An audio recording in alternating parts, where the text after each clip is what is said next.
Now, if you were here last week, I want you just to cast your minds back to walking out of this building, going into your weeks. At what point in your week did you lose that sense of harmony? I can tell you, for me, it was as I got into my car in the car park.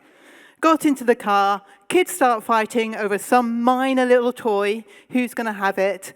I start getting cross, we start discussing what we're going to do, are we going somewhere, are we going home, and it all goes haywire. There is no harmony, and there's been very little harmony in our house this week. And that, for me, presented a challenge, because here I am having to speak about Sabbath rest at the end of a half term, which has been pretty tricky. But it has made me think, how do we walk in that relationship with God that brings us rest when we are living in a world full of strife? How do we press further into that promise of rest? Well, today I've got the privilege of talking from the book of Leviticus. Yes. But before we get there, let's look a bit at the big picture, because last week we looked at creation. And we know that that's the beginning of the story that started in that place in the garden of walking with God in harmony. And we know we're going to the end, and the end of the story is also a place of harmony between God and men and the earth, and that new heavens and new earth that is promised to us at the end of the Bible. But in between this, we have this unfolding story. It's an unfolding story moving from the fall, which sent us back into the place of strife, through the Old Testament and into Jesus, and then looking on to the future. And actually, we're going to be looking at the Old Testament today, and many of us might think, what's the point in that? We know that Jesus has come. We know the answer is Jesus. We know he brings us rest. We know he points to the future. What's the point in looking at the Old? Well, there's a reason for the Old Testament in the Bible. The Old Testament all points to what Jesus was going to be and what he was going to do. And sometimes for me, I'm so familiar with Jesus. I grew up knowing the stories of Jesus and knowing him, that it takes me looking back at the stories of the Old Testament to understand more fully and more properly who Jesus is and what he brings. Because the Old Testament forecasts what God was going to do through Jesus, who he will be and what he would do. And when we read it and when we study it and when we look at it, we get a fuller understanding of who he was and what he brings to us. So, Leviticus. How many of you have tried doing the Bible in a year and given up at the point of Leviticus? In fact, if you're trying to do it this year, you're probably about to enter that territory. And it's tough going, isn't it? You know, I've read through the Bible a few times. Sometimes I do it chronologically, and then it's a real wade through, because all you're getting is law after law, ritual after ritual. But a couple of years ago, I got to write an essay on Leviticus. And I actually discovered that the message of Leviticus is an amazing message. Once you get behind all the cultural stuff and all the things that we don't really understand, the message of Leviticus is really key to understanding who God is and what he's about. It's the central book of the Torah, the first 5 books of the law in the Old Testament. And that makes it the most important one. And it's in the book of Leviticus that we move from God being out there somewhere to God dwelling in the midst of his people. If we look at the end of the book of Exodus that comes before Leviticus, there's been a lot of instructions about building this tabernacle, this tent for God that was to be in the middle of the camp. But the trouble is, at the book of the end of Exodus, we have the tabernacle built, we have God's presence dwelling in it, and the people couldn't approach it. You know, if they went near it, they would die. There is too much holiness in that place. And the end of Exodus and the beginning of Leviticus start with God speaking to Moses.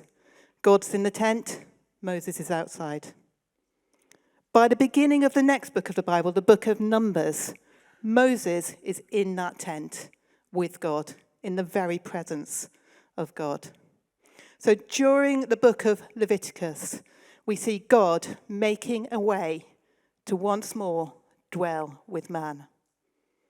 It's about holiness. It's about atonement. It's about sacred place and sacred time. And it's that bit that we're considering today. So let's read a bit of Leviticus. This is Leviticus chapter 23. God said to Moses, "Speak to the Israelites and say to them, 'These are my appointed festivals, the appointed festivals of the Lord, which you are to proclaim as sacred assemblies. There are 6 days when you may work, but the 7th day is a day of Sabbath rest, a day of sacred assembly. You are not to do any work. Wherever you live, it is a Sabbath to the Lord. These are the Lord's appointed festivals, the sacred assemblies you are to proclaim at their appointed times. The Lord's Passover begins at twilight on the 14th day of the first month. On the 15th day of that month, the Lord's festival of unleavened bread begins. For 7 days you must eat bread made without yeast. On the first day, hold a sacred assembly and do no regular work. For 7 days, present a food offering to the Lord. And on the 7th day, hold a sacred assembly and do no regular work." And chapter 23 goes on to describe these 7 festivals, which the Hebrew word for is moedim, divine appointments that the people of Israel were to keep with God. So you've got the Passover and the unleavened bread, which celebrated redemption from death. You've got the festivals of first fruits, and then 7 weeks later, the festival of weeks, which is also known as Pentecost, and these celebrated God's provision of produce from the land. Then you have the festival of trumpets, which announced the 7th month, and in the 7th month you have the Day of Atonement, where they celebrated God renewing his holiness and presence amongst them. And then finally, you have the Festival of the Tabernacles, which was a celebration of God providing in the wilderness. And the Festival of Tabernacles consists of a week where they were to build little tents out of tree branches and live in them. And it was to be 7 days of rejoicing. If we move on to chapter 25, it goes on. The Lord said to Moses at Mount Sinai, "Speak to the Israelites and say to them, 'When you enter the land I am going to give you, the land itself must observe a Sabbath to the Lord. For 6 years sow your fields, and for 6 years prune your vineyards and gather your crops. But in the 7th year the land is to have a year of Sabbath rest, a Sabbath to the Lord. Do not sow your untended vines. Do not sow your fields or prune your vineyards. Do not reap what grows of itself or harvest the grapes of your untended vines. The land is to have a year of rest. Whatever the land yields during the Sabbath year will be food for you, for yourself, your male and female servants, and the hired worker and temporary resident who live among you, as well as for your livestock and the wild animals in your land. Whatever the land produces may be eaten. Then count off 7 Sabbath years, 7 times 7 years, so that the 7th Sabbath years amount to a period of 49 years. Then have the trumpets sound everywhere on the 10th day of the 7th month, on the Day of Atonement. Sound the trumpet throughout the land and consecrate the 50th year and proclaim liberty throughout the land to all its inhabitants.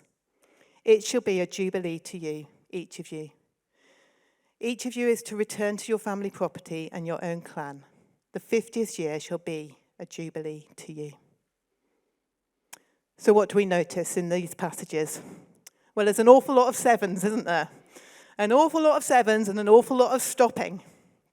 So every 7th day, they were to stop and have a Sabbath rest. Then they had these 7 festivals a year, each consisting of either 1 or 7th day, 7 days, where they were to stop. Then every 7th year, they were to stop for a whole year. And then every 7 times 7 years, they were to stop for an extra whole year. The Jubilee, the ultimate Sabbath. There's an awful lot of stopping in this passage.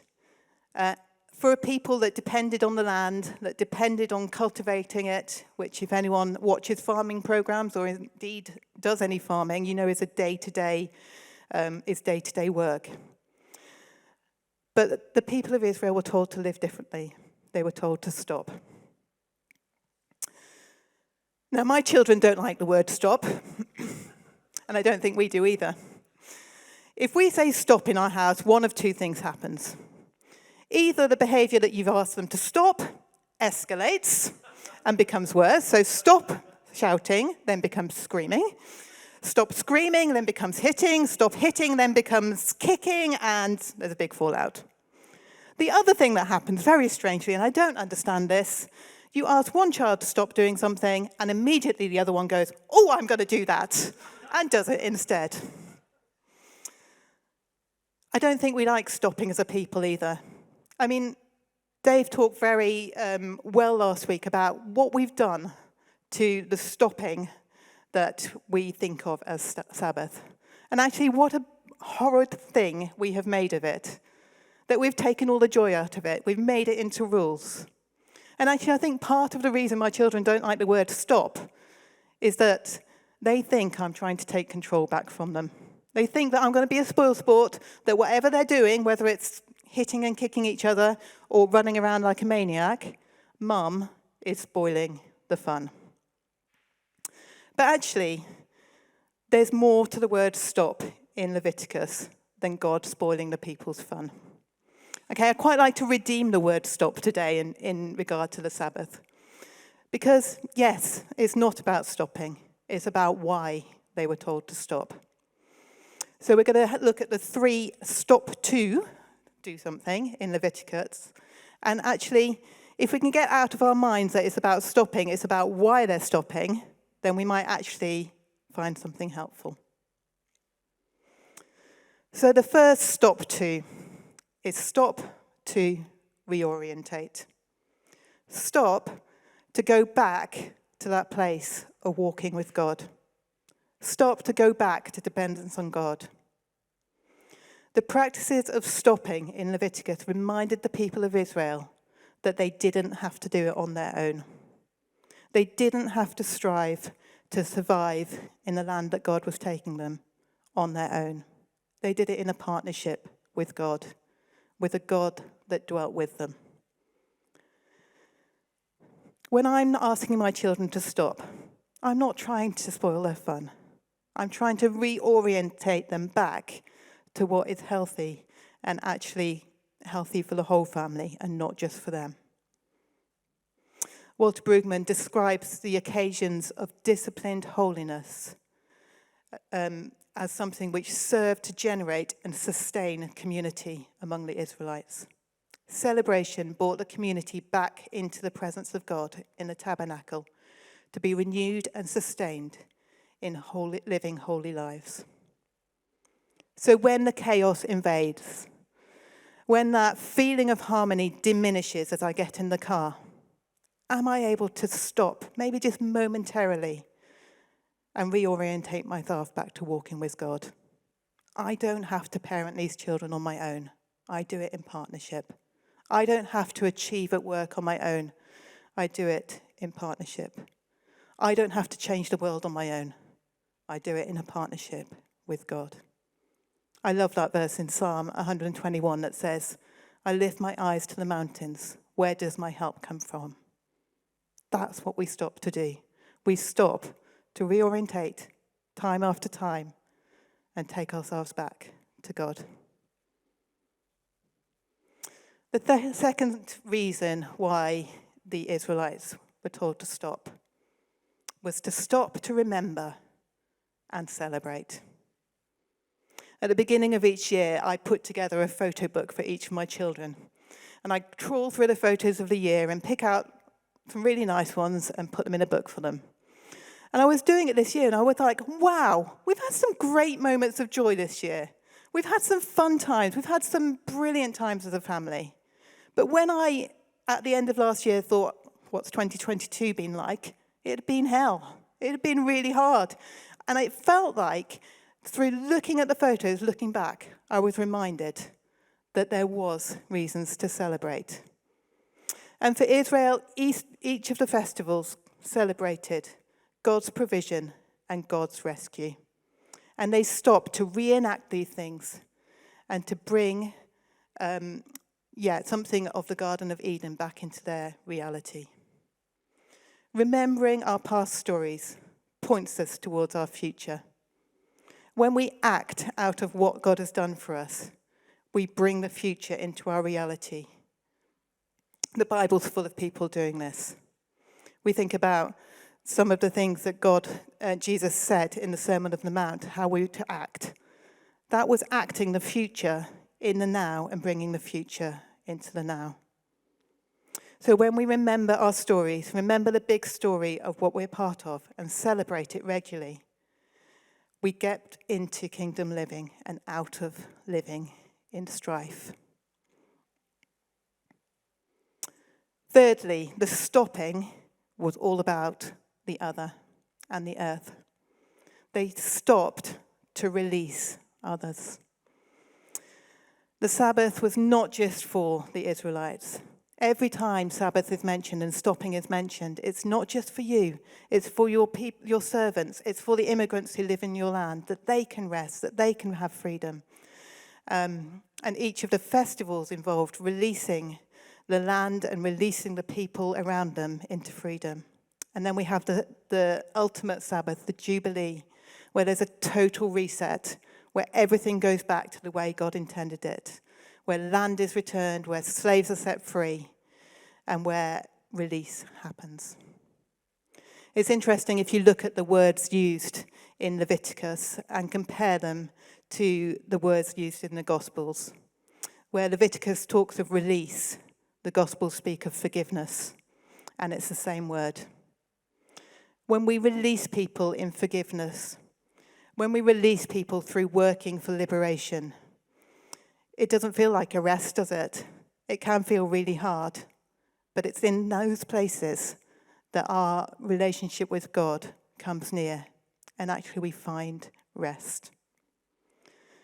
There's a central verse in Leviticus 19. Anyone know what it is? In the midst of all the verses about holiness and ritual and doing things right, it says, and love your neighbour as yourself. It seems out of place, but, sorry, I'm just trying to read this, but it is actually central to that work of holiness and liberation. There's a Jewish interpretation of this verse. It says, Leviticus says, love your neighbour as yourself. I am Adonai. In those last words, I am Adonai, you might think that I am far away from you. But as you love your neighbour, you will find me. Not in his love for you, but in your love for him. He who loves brings God and the world together. How do we dwell with God? How do we walk with God? We do it through loving the other. So 3 good reasons to stop. And for the Israelites, it was life or death. Leviticus 26 is a whole list of things that God will do if they keep these laws and things that God will do if they don't. Look at verse 11 and 12. If you obey these things, if you do live life the way I'm telling you, I will put my dwelling place among you. I will not abhor you. I will walk among you and be your God, and you will be my people. It's back to Eden. It's so much more than having a tent in the middle of the camp. God is there in the middle of the camp, but he's also walking amongst them. It's back to that place of the garden. But if they disobeyed, it says, your land will be laid waste and your cities will lie in ruins. Then the land will enjoy its Sabbath years, and all the time it lies desolate. And you will be in the country of your enemies. I'd never connected that before. That Israel being taken into exile gave the land the Sabbath rest that they had refused it by refusing to follow God's ways. It's another stark ending. It's another day 8. That actually, for all God did to walk with his people, they chose not to have that. But it's not the end of the story, is it? After they came back from exile, for the Jewish people, Sabbath and the Jubilee in particular, that super Sabbath, became a symbol of future hope, of what God was going to do to liberate them, not from physical exile, but from the spiritual exile, from the place of walking with God. And Jesus begins his ministry with the words from Isaiah that speak about proclaiming the year of the Lord's favour. He was proclaiming Jubilee. He was proclaiming that super Sabbath place of rest, of God once again walking with his people. And I could say a lot more about that, but that's for next week. But as I prepared this and as I thought about the stopping and the rhythms of stopping in Leviticus, the phrase that came to my mind was a phrase from the Message version of Matthew. Learn the unforced rhythms of grace. Jesus came and Jesus said, I can see you're tired and you're burnt out from doing this religiously. You've not got it. It's not about just stopping and just following the rules. It's about the relationship that these things promise. And in the Message it says, are you tired, worn out, burned out on religion? Come to me, get away with me, and you'll recover your life. I'll show you how to take a real rest. Walk with me and work with me. Watch how I do it. Learn the unforced rhythms of grace. I won't lay anything heavy or ill-fitting on you. Keep company with me, and you'll learn to live freely and lightly. How do we live in God's rest? We stop and reorientate ourselves back to walking with him. We stop and remember and celebrate our stories. And we stop to release freedom to others. We're not ancient Israelite farmers. We don't do it in the way that they did it. But we find our own rhythms of life. And in those rhythms, we incorporate God. And as we enact the rhythms of grace, we bring our future into our now.